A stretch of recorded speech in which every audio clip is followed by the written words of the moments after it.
ჩემი ოცნებაა, რომ გავხდე ფეხბურთელი, მოვაგრო ფული და გავიკეთო ჩემი ბოლო ოპერაცია და მქონდეს ჩემი საკუთარი კომპიუტერი, სადაც ვითამაშებ თამაშებს და გადმოვწერასე.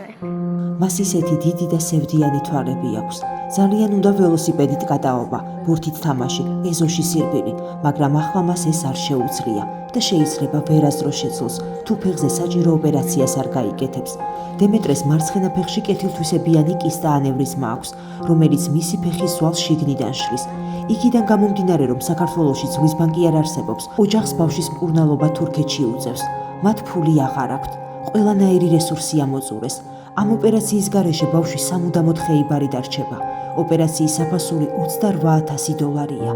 ბავშვები არ უნდა გადიოდნენ ასეთ ტანჯვას. ჩვენ შეგვიძლია მას ეს ტკივილი ოდნავ მაინც შევუმსუბუქოთ და მისი სურვილები ავასრულოთ.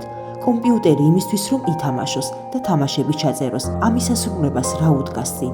ჩვენ ხომ შეგვიძლია მისი გახარება ამ პატარა საჩუქრით. კეთილო ადამიანებო, ჯერ კომპიუტერით დავიწყოთ, ავუსრულოთ მას ეს ოცნება და ოპერაციის შემდეგ მის ფეხბურთელობასაც მივხედოთ. ჩვენ ამას ერთად შევძლებთ.